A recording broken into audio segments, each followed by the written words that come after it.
Manchester United 2, Arsenal 0, and Arsenal, they are the gift that keeps on giving. It might be July, but it might as well be Christmas. Now, obviously, it's only pre-season. Don't blame the pitch. Don't blame the referee. Don't blame Declan Fried Rice. I'll have a number 41, please. A King Fraud fried rice. It only cost £100 million. That's right, I said it. King Fraud fried rice, 41, 100 million. Because Manchester United have defeated an Arsenal side that, frankly, should be beating us. That's what we were told anyway. This Arsenal side, now they've added Declan Rice, Jurrien Timber, Shai Havertz. I mean, it's a walk in the park in front of 80+ thousand fans at MetLife Stadium. Oh, no, that's not the case, because Manchester United have beaten Arsenal by 2-0 without a striker, without our new goalkeeper, because Onana was not available, and we've still managed to get the job done. I am going to leave the banter aside. No, I'm not actually. I don't care if it's pre-season. I'll be shameless, because guess what? They'd be doing exactly the same to us, and they told us exactly. They followed the blueprint. Yes. Erik ten Hag followed the Arteta blueprint so much that he beat him at his own game with his own blueprint. Smack round the face, as blue as my shirt. Oh my goodness me. Well, let me talk about Mainoo to start things off, because Mainoo is a real deal, is the real deal, I must be said, because this guy, this kid, he's 18 and he was the best player on the pitch. Now, granted, it was typical Manchester United pre-season under Erik ten Hag, which of course means that we were going to have 45 minutes with each side. The only person that didn't change and played the full 90 was Tom Heaton, because as I mentioned, Andre Onana wasn't available. They said is not ready to play, so he didn't play before it was announced he wasn't going to be playing before the game. But in a midfield that consists of not just from the Arsenal players, yes, you had Odegaard, Rice, Kai Havertz. I mean, it's a midfield that, again, is a very expensive midfield for them. But also our midfield consisted of Mason Mount, Bruno Fernandes.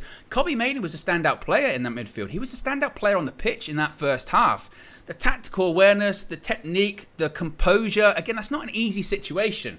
Yes, it's pre-season, and yes, maybe it's not the pressure and intensity of a Premier League game at Old Trafford, or a cup final, or a Manchester derby, or a game at Anfield or against Liverpool, but that still is a lot. And again, you're up against a team that, with all banter aside, is a good team, and he looks so composed, so just again calm on the ball, technique, not fazed by anything. Gets an assist for the first goal from Bruno Fernandes, because the ball comes over the top. It's a long ball by Tom Heaton. Touch, gives it to Bruno. Bruno takes a touch. It's shocking by Aaron Ramsdale. And he was awful, particularly in that first half. I'm not sure he did anything right. Misplacing passes straight out for a throw-in.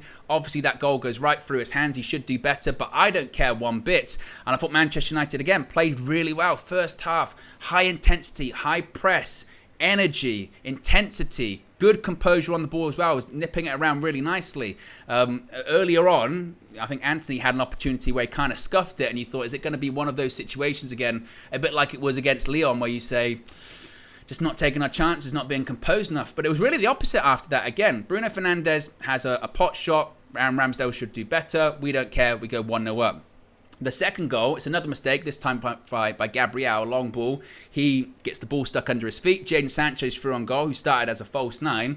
And in fairness to him, I thought he looked sharp in the first half. Again, there's been criticism of him in pre-season and towards the end of last season, from myself included, saying that he can be a bit soft and you question his intensity. Does he want it? But we saw today, particularly in the first half when he played, that he does have that yard of pace. He does have that ability to be ruthless, to be clinical, because he still has a lot to do. Despite Gabriel making the mistake, Sancho still needs to travel with the ball and put it in the back of the net. And he does that with a finish that Ramsdale, for all of the criticism about the first goal, he could do nothing about that second one. Sancho puts it into the roof of the net. And again, we played that first half without a striker, a recognised striker. Sancho plays up front as a false 9. We haven't signed Rasmus Højlund yet. And we played it without a goalkeeper. Shout out Tom Heaton too, because he played the entire 90.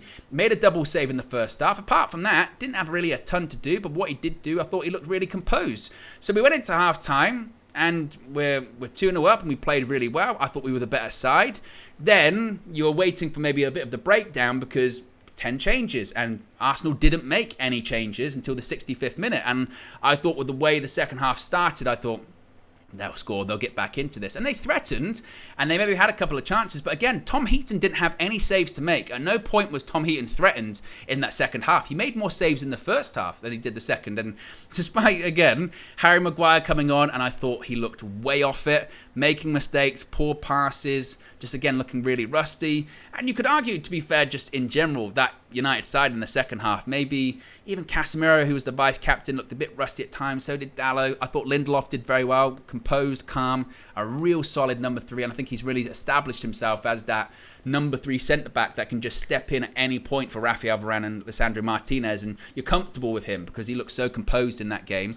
But second half, we didn't really create too much. Marcus Rashford should have scored. Whether or not he was onside or not would have remained to be seen, but he's kind of scuffed an open goal from about 3 yards out. But again, at the end of it now, you take a step back at the end of the game and you go, despite Arsenal in the second half having all the ball and looking like they were going to threaten, and those players that played in the second half clearly very rusty and looked off it in terms of fitness, I thought a couple of them in particular, did Arsenal really truly threaten? Were we hanging on at any points?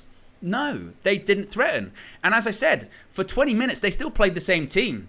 And the players they brought on weren't youth players. They brought on Gabriel Jesus. They brought on Lissandro Trossard. They brought on Vieira. They brought on Smith-Rowe. They brought on, again, quality players that still offered nothing. They did nothing. And I think that's a credit to even the players in the second half that, again, maybe weren't as good as the players in the first half. It's a credit to Ten Hag. And for all that talk from the Arsenal fans that you're going to get really embarrassed. You realise how embarrassed you're going to get. I know it's only pre-season. You can say you're shameless for over-celebrating a victory. I don't care, because when you do all of that and when you write checks, you got to cash them. And they can't cash them. The checks are bouncing all the way to their next pre-season game, whenever it is. Don't blame Barack Obama. Don't blame Joe Biden. Don't blame McDonald's. That's American at this point. Don't blame Abraham Lincoln. but I'm being facetious, but it's funny, isn't it? And then to top it all off, I mean, peak Arsenal.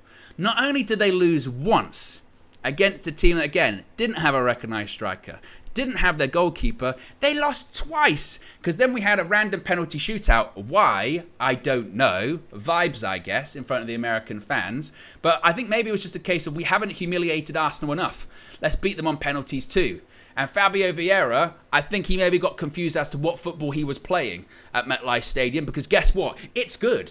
It's good. I mean, if he doesn't have a career in football moving forward at Arsenal, maybe he can be a punter for the Giants in that stadium, because guess what? It was very good. It might have even got outside the stadium. It was that high above the crossbar. And Manchester United scored all of their penalties because, again, good is not good enough, Erik ten Hag. We aim for perfection. So, and that's what we've got so far. 3 victories so far across pre-season, 0 goals conceded, and guess what? I don't even think we've hit our best just yet. So the best is yet to come. Oh my goodness me. We're going to be feasting well tonight.